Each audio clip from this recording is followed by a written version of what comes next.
The arrival. The crystalline spires of the Galactic Military Academy on Vex their prime gleamed under 3 suns, casting prismatic shadows across the parade grounds where 200 cadets from 47 species stood at attention.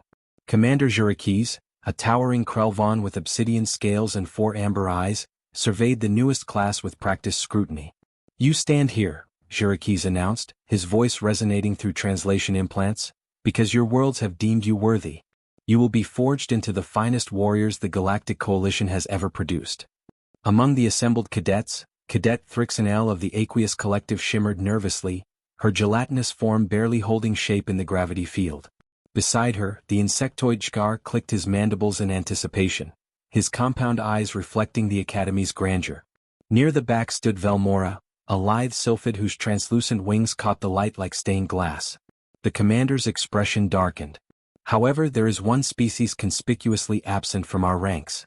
The humans of Earth submitted an application for admission 17 cycles ago. It was denied." A ripple of confusion passed through the cadets. Earth was a core world, granted full coalition membership after first contact 20 years prior. Humans served in diplomatic corps, scientific divisions, and exploration fleets, but never in combat roles. "Sir," Shkar spoke up, his translator rendering his clicks into standard galactic. "If humans are coalition citizens, why are they excluded from military service?" Jurikis' scales darkened, a Krelvon expression of discomfort. "That cadet is classified. You need only know that the ban exists for excellent reasons. Reasons that protect the integrity of our combat protocols." What the commander didn't mention was the sealed file in his personal database. The file marked Earth Incident, Simulation Omega-7. The file that kept him awake during his rest cycles. 3 light-years away, aboard the human exploration vessel Wandering Star, Dr. Cassandra Reeves reviewed the Academy's latest rejection letter with barely contained frustration. Her research team had spent 5 years preparing humanity's military application, documenting human capabilities, strategic thinking, and combat history. "They won't even tell us why," she muttered, her dark eyes scanning the generic rejection for the 100th time. "Just, incompatible with current coalition military doctrine." Her colleague, Marcus Hunt, leaned against the lab console, his weathered face creased with thought. A former Marine before joining the Xenoanthropology division, Marcus understood military thinking better than most. "Maybe incompatible is the operative word," he suggested. "We know humans think differently than most species in the coalition. Our evolutionary path was unique." Cassandra nodded slowly. "Earth's savage history, millions of years of predator evolution, countless wars, the constant pressure of survival, had shaped human cognition in ways that baffled alien psychologists. Humans were persistence hunters, pattern recognizers, creative problem solvers who thrived under pressure. They were also one of the few sapient species that actively enjoyed competition." "I'm not giving up," Cassandra declared. "If they won't tell us why we're banned, we'll find out ourselves." Back at the Academy, the cadets began their first combat simulation. The scenario was straightforward. A defensive position against overwhelming odds. Standard coalition doctrine emphasized shields, prepared positions, and coordinated fire patterns.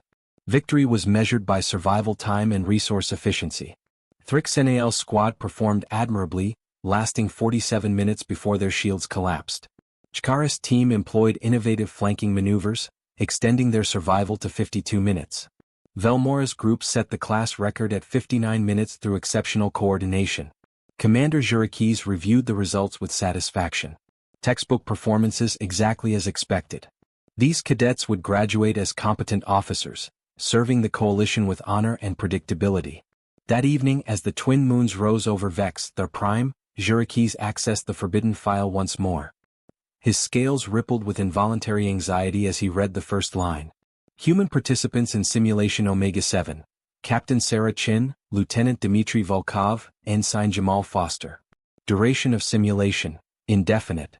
Outcome, catastrophic success." The words catastrophic success haunted him. How could success be catastrophic? But as he read further into the report, reviewing the tactical decisions made by those 3 humans 7 years ago, he understood. They had broken every rule, violated every protocol, and achieved an outcome that shouldn't have been possible. The simulation was designed to test officer responses to no-win scenarios. It had run continuously for 200 years, with thousands of coalition officers attempting it. The average survival time was 90 minutes. The record, held by a legendary Kralvan strategist, was 3 hours and 42 minutes. The humans had survived for 16 days. But survival wasn't what terrified the Coalition High Command. It was how they had survived. It was the creative brutality, the psychological warfare, the willingness to sacrifice anything for victory. It was the fact that they had treated a training simulation like a war to be won at any cost. Jurikis closed the file with trembling claws. The humans didn't understand why they were banned. Perhaps that was for the best.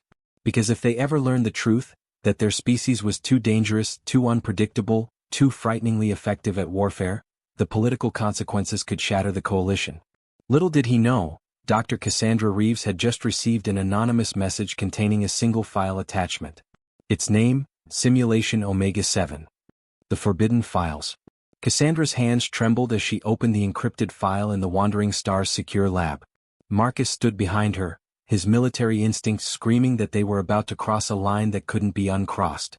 The file header materialized in holographic text: Galactic Coalition Military Archive, classified level Obsidian, unauthorized access punishable by immediate expulsion from Coalition space. We should stop, Marcus warned, though his curiosity warred with his caution. Too late, Cassandra whispered, executing the decryption sequence the anonymous sender had provided. The file bloomed into existence, revealing video logs, tactical readouts, and psychological assessments. At the center of it all, 3 human faces she'd never seen before.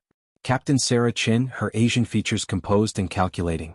Lieutenant Dmitry Volkov, broad-shouldered with ice-blue eyes that seemed to pierce through the screen. Ensign Jamal Foster, young but with an intensity that suggested depths beyond his years. The date stamp read 7 years prior, before humanity's military application had even been formally submitted.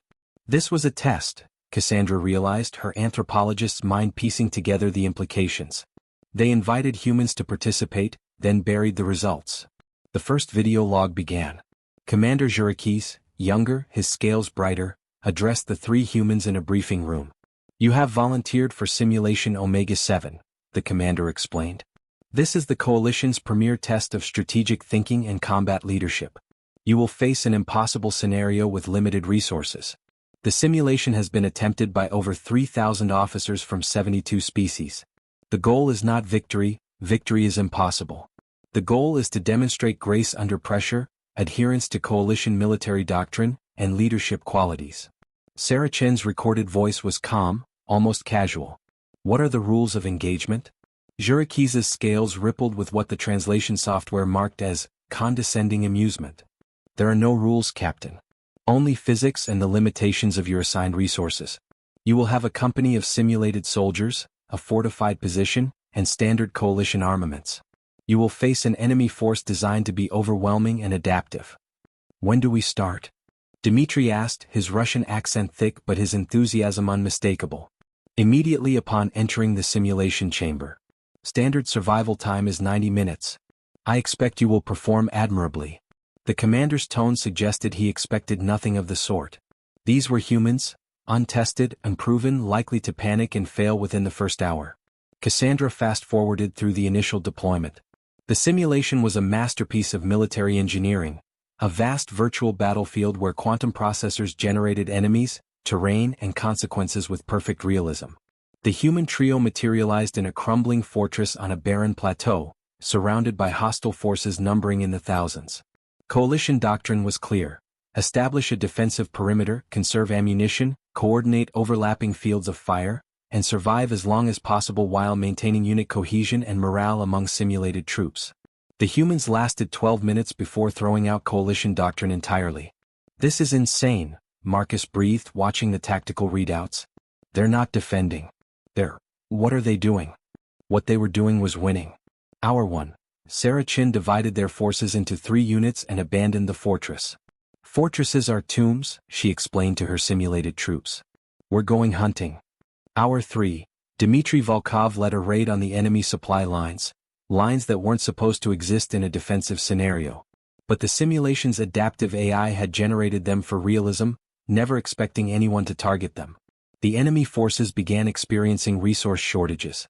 Hour 8. Jamal Foster, demonstrating a disturbing understanding of psychological warfare, had their troops stage fake retreats, create false radio traffic and plant evidence of reinforcements that didn't exist.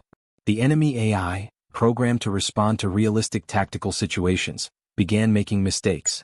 Day 2. The humans had captured enemy equipment and reverse-engineered it using skills that shouldn't have been relevant in a defensive simulation. They now had better weapons than their starting loadout. Day 4. Sarah Chin had turned the simulation into a guerrilla campaign, striking at enemy command structures and using captured officers as intelligence sources. The simulation's AI, designed to respond to conventional warfare, struggled against tactics that resembled terrorism more than military engagement. "They're not fighting like soldiers," Cassandra observed, her voice a mix of horror and fascination. "They're fighting like humans," Marcus finished. "Like we fought for millions of years before we developed civilization. Like persistence hunters wearing down prey. Like insurgents against superior forces. Like survivors who'll do anything to win." Day 7. The enemy forces, depleted by constant harassment and unable to adapt to the humans' unpredictable tactics, began a general retreat. The simulation AI, never programmed to handle this outcome, sent an emergency flag to Coalition Command. The video cut to a meeting room where a dozen alien commanders watched the ongoing simulation in stunned silence. One, a crystalline luminar named Prism Keeper Vol, spoke in harmonics that the translator rendered as pure disbelief. "They've turned a survival test into a conquest scenario. This isn't how sapient species wage war. This is predatory behavior." Day 16. The simulation was manually terminated. The humans had achieved total victory in a scenario designed to be unwinnable. Every enemy unit eliminated or captured. Every objective secured. And most disturbing of all, their simulated troops had near-perfect morale because the humans had inspired them. The final assessment appeared on screen, written by Jurikis himself. Recommendation: humans must never be allowed in coalition military service. Their approach to warfare is incompatible with civilized combat. They do not fight to survive. They fight to win. At any cost. By any means. They are brilliant, terrifying, and absolutely forbidden. Cassandra sat back, understanding flooding through her. They're not afraid we'll fail. They're afraid we'll succeed. The infiltration. The revelation in the Omega-7 files changed everything for Cassandra and Marcus. For 3 weeks, they debated their next move aboard the Wandering Star, knowing that possessing classified coalition files could mean imprisonment or worse. But the injustice gnawed at Cassandra's conscience. "They tested us in secret, then blacklisted an entire species based on one simulation," she argued during their latest late-night discussion. "That's not justice. That's fear disguised as policy." Marcus, ever the pragmatist, countered, "Maybe their fear is justified. Did you see what Chen and her team did? They turned a defensive exercise into total war. They used psychological torture on simulated prisoners. They won," Cassandra interrupted. "Using human creativity and adaptability. Skills that could serve the coalition if they just..." An alert chimed across the ship's communication system. Incoming transmission heavily encrypted from the same anonymous source who'd sent the Omega-7 files. The message was brief: "If you want answers, come to Vex Star Prime. Gate pass attached. Bring military expertise. Come alone." Marcus examined the attached credentials with a professional eye. "These are legitimate Academy guest passes. Authorized by..." "I can't even read this clearance level. Someone high up wants us there." 2 weeks later, Cassandra and Marcus materialized in the Vex Star Prime transit station, their human presence drawing curious stares from the alien travelers. Humans were common enough in coalition space, but rarely on military worlds. Their contact appeared within minutes, a young sylphid whose wings shimmered with agitation. "Dr. Reeves? I'm Velmora, second-year tactical cadet. Please follow me quickly and speak to no one." She led them through maintenance corridors and service passages, her wings folding tight to navigate the narrow spaces. Marcus's military training recognized a well-planned infiltration route when he saw one. "Why are you helping us?" Cassandra asked as they descended a freight elevator to sublevel 9. Velmora's wings fluttered nervously. "Because I've studied the Omega-7 files. Because I believe the ban on humans is unjust. And because..." She paused, her translucent features hardening with resolve. "Because I'm tired of being taught that there's only one right way to fight."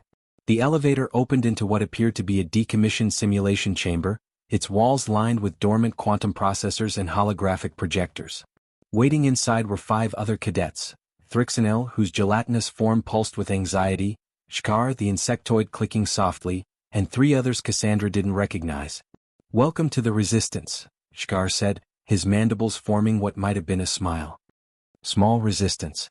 Secret resistance. Possibly treasonous resistance." Thrixanael rippled forward. "We want to understand why humans fight differently. The official curriculum teaches us that coalition doctrine is the culmination of 10,000 years of civilized warfare. But the Omega-7 files suggest that doctrine has limitations." Marcus stepped forward, his military bearing evident despite his civilian clothes.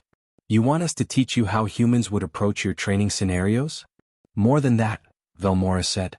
"We want you to participate in them. Covertly. This chamber is scheduled for decommissioning. It's off the network, invisible to command. We've restored enough functionality to run basic simulations." Cassandra's ethical instincts warred with her scientific curiosity.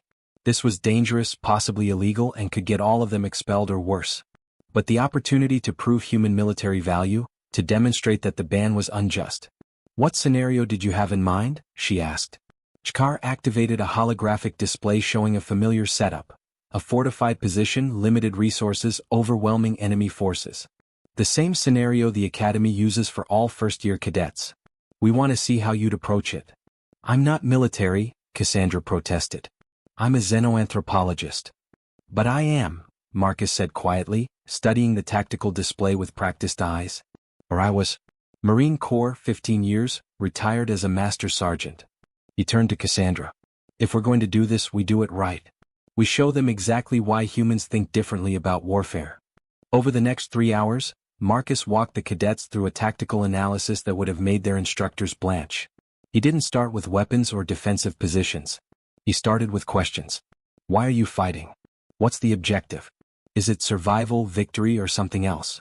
He pointed at the fortified position. "Coalition doctrine says defend this." "I say why? What makes this ground worth dying for?" Thrixanael shimmered in confusion. "The scenario designates it as our position. We defend it because that's the mission." "Wrong," Marcus stated flatly. "Ground is just dirt and rocks. Missions are suggestions. Survival is victory, and victory means doing whatever it takes to ensure the enemy loses more than you do." Velmora's wings fluttered with excitement.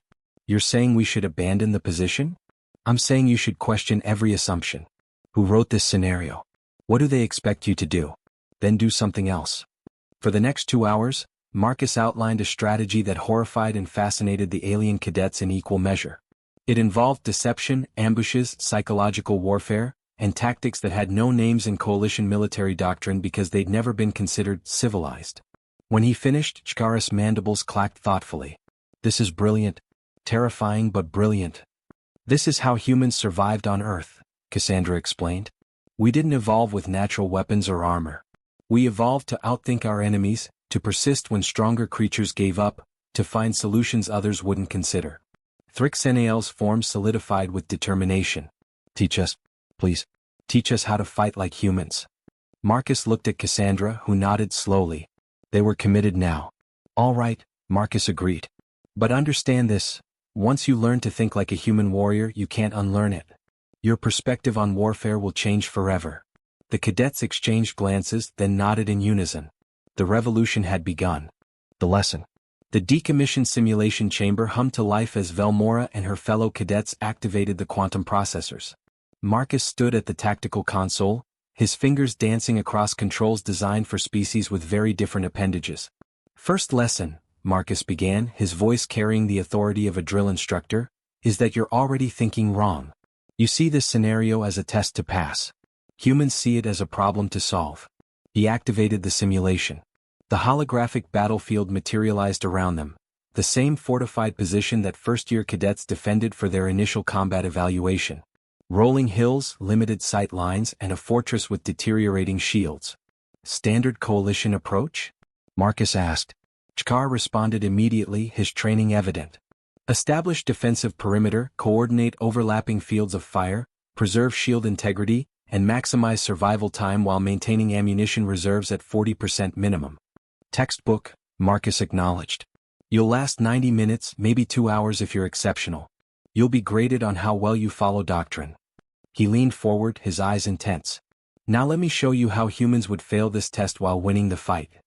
Marcus loaded the scenario and selected a human avatar. A simulation of himself 20 years younger, leaner, hungrier. Around him materialized a company of generic coalition soldiers, their AI programming set to follow basic commands. Cassandra, you're my second in command, Marcus announced. First question, what do we know about the enemy? Cassandra pulled up the scenario parameters. Numerical superiority, estimated at 10 to 1. Advanced weaponry. Adaptive AI that responds to our tactics. Victory condition is undefined, we're just supposed to survive. Wrong, Marcus stated. Victory condition is we live and they don't. Everything else is noise. He turned to the alien cadets. Watch carefully. I'm going to break every rule you've been taught. Hour 1 began. Instead of fortifying the position, Marcus ordered a full evacuation. The simulated soldiers looked confused. Coalition doctrine never advocated abandoning prepared positions. Thrixanael rippled in distress. But the fortress has shields, weapons emplacements, supply caches. It also has a fixed location, Marcus interrupted. The enemy knows exactly where we are. In war, predictability kills you. He directed the troops into the surrounding hills, splitting them into small, mobile units. We're not defending territory. We're defending ourselves. Big difference. Hour 2. The enemy forces programmed to assault the fortress found it empty. Marcus watched with satisfaction as they wasted ammunition bombarding an abandoned position.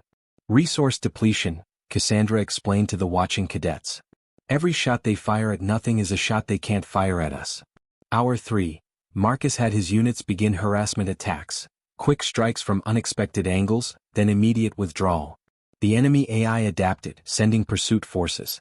This was exactly what Marcus wanted. Velmora, what do you see happening? He asked. The Sylphids studied the tactical display with growing understanding. They're fragmenting their forces. Becoming disorganized, chasing multiple threats. Divide and conquer, Marcus confirmed. Humans learned this fighting each other for thousands of years. Large armies are powerful but slow. Small units are weak but fast. Make the strong become weak by forcing them to split up. Hour 6. The real genius of Marcus's strategy became apparent. While enemy units chased phantoms through the hills, Marcus had infiltration teams stealing their supplies. Food, ammunition, medical equipment, anything not nailed down disappeared. Chkaris' mandibles clicked excitedly. You're not fighting them. You're starving them. War isn't about killing enemies, Marcus said. It's about breaking their will to fight. A hungry, tired, demoralized enemy is already defeated even if they still have weapons. Hour 10. Cassandra suggested a tactic that made even Marcus pause. What if we captured some of their command units? Used them as intelligence sources? The alien cadets recoiled. Thrixanael's form became turbulent. Interrogation is forbidden under coalition war conventions. We're not interrogating, Cassandra clarified. We're just keeping them isolated while they accidentally reveal information through their communications attempts. It was a semantic distinction, but it worked.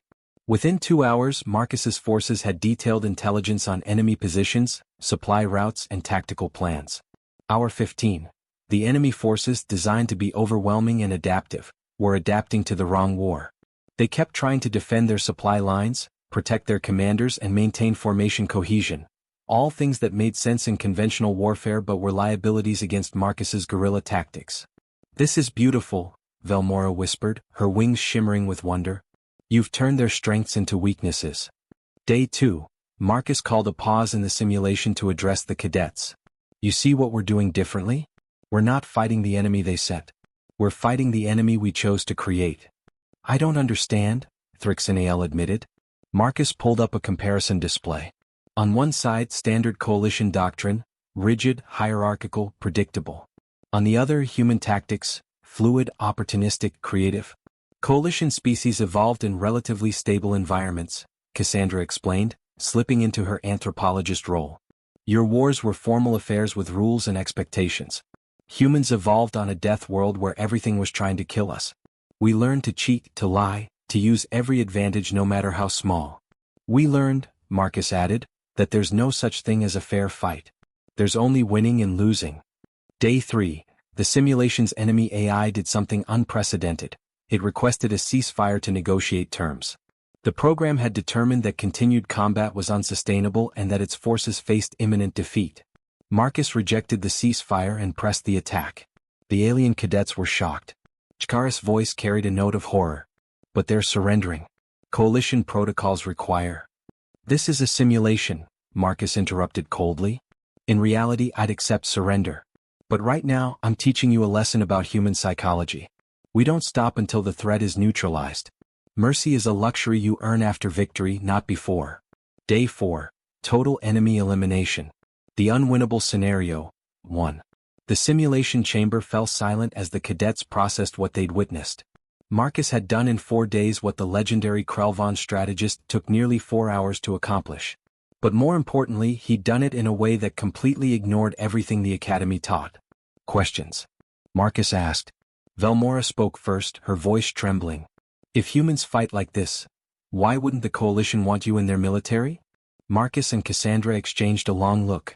Because, Cassandra said quietly, we don't just break the enemy. We break the rules. And for the Coalition, the rules matter more than victory. The discovery. The secret training sessions continued for 3 weeks.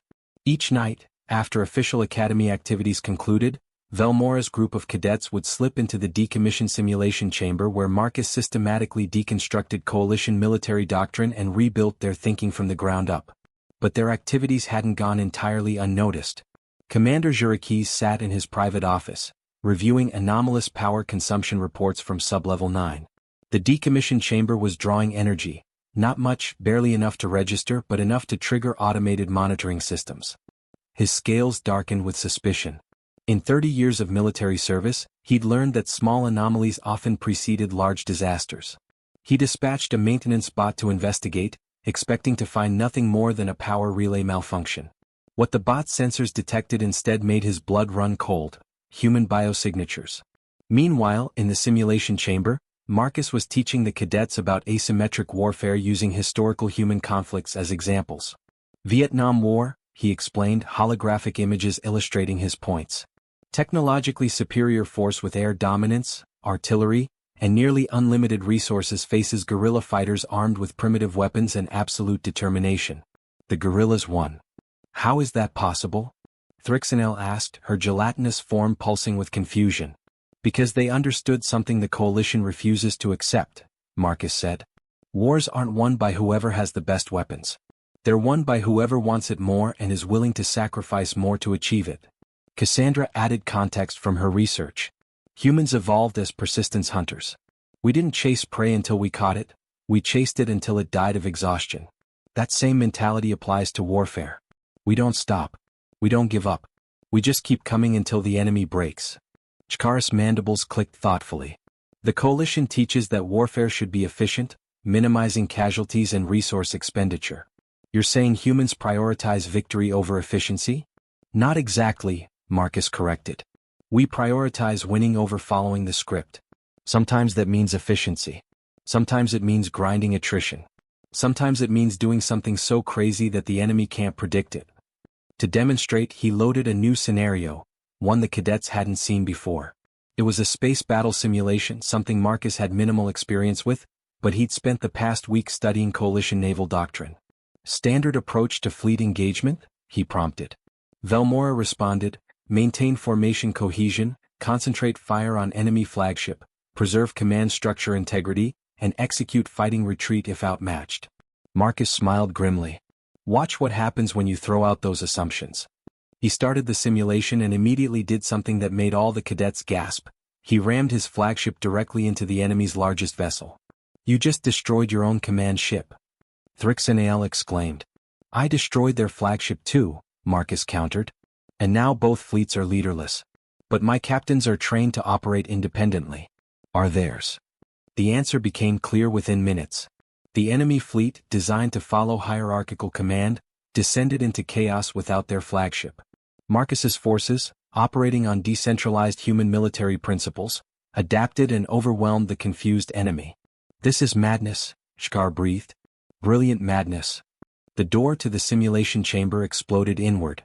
Commander Jurakis stood in the entrance, flanked by 4 security officers. His scales had turned nearly black with rage, his 4 amber eyes fixed on the humans with an intensity that promised severe consequences. Step away from the consoles, he commanded, his voice resonating with authority that made the air vibrate. All of you. Now. The cadets froze, their various species-specific fear responses triggering simultaneously. Velmora's wings drooped. Thrixinael lost cohesion, becoming nearly liquid. Chkaris' mandibles locked in a submissive position. But Marcus and Cassandra stood their ground. "Commander," Cassandra began, her voice steady despite the fear coursing through her, "we can explain." "Explain?" Jurikis' scales rippled with barely contained fury.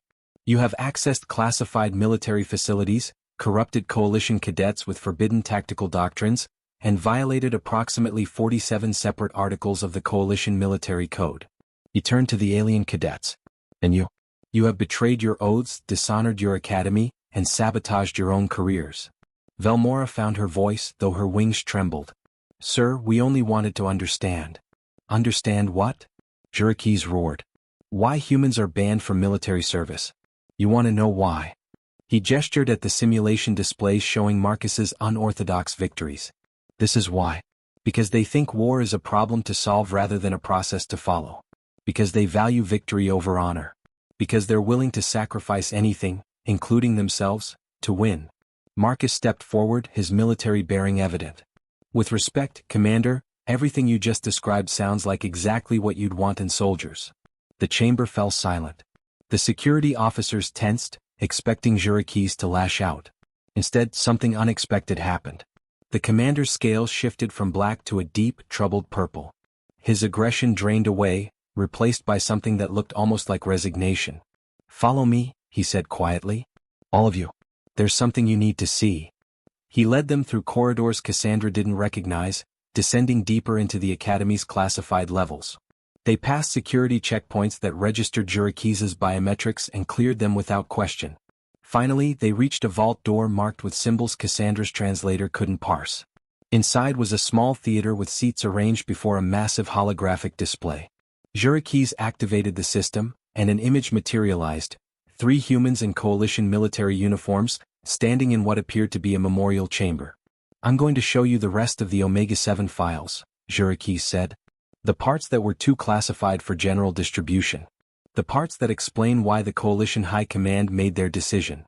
The display flickered to life, showing Captain Sarah Chin, Lieutenant Dmitry Volkov, and Ensign Jamal Foster after their 16-day simulation victory. But they weren't celebrating. They were weeping.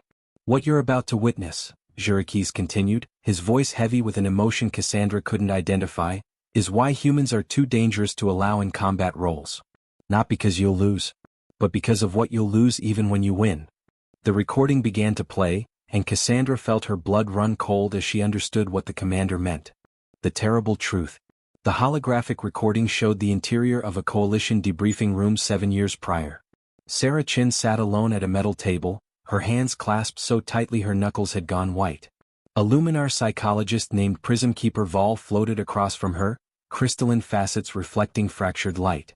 "Captain Chin," Vol's harmonics translated into gentle tones, "the simulation is over. You've been extracted. You understand this, yes?" Sarah's eyes, red-rimmed, haunted, stared at nothing. "I understand." "Then you comprehend that the soldiers under your command were not real? They were sophisticated AI constructs designed to respond realistically within the simulation parameters." "I understand," Sarah repeated, her voice hollow. Vol's crystalline structure flickered with confusion, an emotion rare for Luminars.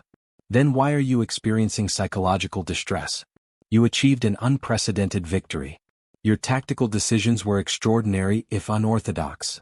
Sarah finally looked up, and Cassandra recognized the expression on her face. She'd seen it before in trauma patients, in soldiers suffering from PTSD, in survivors of terrible events who'd done terrible things to survive. "Sergeant Miller," Sarah whispered. "Private Joe. Corporal Jackson. I can name all 47 soldiers we lost. I remember their faces, their voices, the way Miller would crack jokes before missions to keep everyone calm. I remember Jo showing me pictures of her kids, her simulated kids that didn't exist. I remember Jackson's last words after the ambush on day 12. Vol's harmonics turned perplexed. "But Captain, they were not real." "They felt real," Sarah said, her voice breaking. "They trusted me. They followed my orders. And I sent them to die because it was tactically advantageous. I used them like pieces on a chessboard." The recording shifted to Dmitry Volkov in another room. The big Russian sat with his head in his hands, speaking to a different psychologist, a Krelvan named Eshmar. "You do not understand," Dmitri said, his accent thick with emotion. "In simulation I did things. I gave orders I would never give in reality. I sacrificed squads to create diversions. I sent wounded soldiers on suicide missions because they could still pull triggers. I became monster to win simulation." Deshmar's scales showed clinical interest. "But you understood it was a simulation? Understanding and feeling are different things." Dmitri's voice rose to a roar. "My brain knows they were not real. My heart does not care. I am soldier. I am trained to protect my troops. In simulation I learned to spend them like ammunition. What does this make me?" The third recording showed Jamal Foster, the youngest of the three, speaking in a monotone that suggested complete emotional shutdown. "I created propaganda that convinced our simulated troops they were fighting for their family's survival," he recited mechanically. "I fabricated enemy atrocities to motivate our forces. I used psychological warfare techniques on enemy prisoners that would qualify as torture in any real-world scenario. And the worst part." He looked directly at the camera. "It worked. All of it worked. And if you put me in that simulation again, I'd do it all over again because it's what wins wars." The recordings paused. Commander Zhuriki's scales had shifted to a somber gray as he addressed the stunned audience. "This is what the coalition discovered," he explained. "Humans possess an extraordinary capacity for tactical thinking and creative problem-solving. But you also possess something we find deeply troubling, the ability to completely commit to necessary evils." Cassandra found her voice, though it trembled. "They're suffering from a simulation. They know it wasn't real." "That's precisely the problem," Zhurikis countered. "Their rational minds knew it was a simulation, but their emotional and moral frameworks responded as if it were real. They experienced genuine trauma, genuine guilt, genuine psychological damage from harming entities they intellectually understood didn't exist." He pulled up neurological scans showing the three humans' brain activity during and after the simulation. Cassandra's xenobiology training allowed her to interpret the data, and what she saw horrified her. The humans' brains had responded to the simulated combat as if it were completely real. Their empathy centers lit up when simulated soldiers died. Their moral reasoning systems agonized over ethical decisions. Their trauma responses encoded memories of events that never actually happened. "Coalition species don't respond this way," Zhurikis continued. "We can engage with simulations while maintaining clear psychological boundaries between simulation and reality. Humans cannot. You immerse so completely that simulated experiences create real psychological scars." Marcus spoke up, his military experience providing insight. "That's what makes human soldiers effective. We train realistically because our brains respond to realistic training as if it's real. It's why human combat readiness is so high. We've psychologically experienced combat before we ever see actual combat." "Exactly," Zhurikis agreed. "But do you understand the implications? In coalition warfare we can train officers through countless simulations without causing psychological damage. They learn, adapt, improve, all without trauma. But humans?" He gestured at the recordings.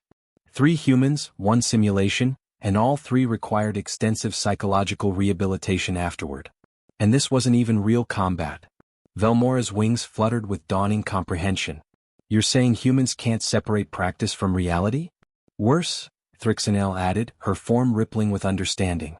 "You're saying they can commit to necessary evils in practice that other species couldn't commit to even in theory." The final recording activated. It showed a coalition high command meeting where officers from a dozen species debated the Omega-7 results. Admiral Kresthar, a distinguished aqueous collective leader, summarized the consensus. "The human capacity for warfare is extraordinary. Too extraordinary. They achieve tactical objectives we've deemed impossible. But the psychological cost, not just to their enemies but to themselves, is incompatible with coalition military culture. We wage war to protect civilization. Humans wage war to win. Those are not the same thing." Another admiral, a sylphid named Don Wing Cass, added, "Furthermore, their training methods would traumatize coalition soldiers. Their tactics violate ethical guidelines. Their strategic thinking prioritizes victory over adherence to warfare conventions. If we integrate humans into coalition forces, we don't just gain effective warriors. We fundamentally alter what coalition military service means." The vote was recorded. Unanimous decision to classify human combat effectiveness as a coalition security concern and ban human participation in military operations. Jurikis stopped the recording and turned to face his audience. Now you understand. Humans aren't banned because they're ineffective. They're banned because they're too effective in ways that threaten the moral foundations of coalition military doctrine. Cassandra felt tears on her cheeks. So we're punished for being good at protecting ourselves? You're restricted, Jurikis corrected gently, because your methods of protection might destroy the civilization you're trying to protect. The choice. The weight of revelation hung heavy in the classified theater. Velmora's wings had lost their shimmer, drooping with disillusionment. Chkaris' mandibles remained frozen in a position that suggested deep cognitive dissonance. Even Thrixenael's usually fluid form had become rigidly still. Marcus broke the silence, his voice carrying the weariness of someone who'd fought too many battles. Commander, with respect, you're wrong. Jurikis' scales rippled with surprise. Explain.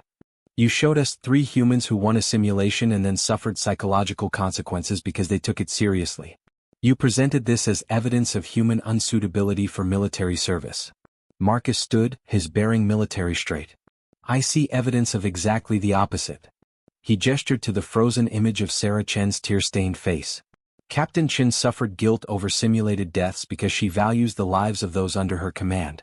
Lieutenant Volkov agonized over his tactical decisions because he understands the weight of command. Ensign Foster was traumatized by his own effectiveness because he has a functioning moral compass.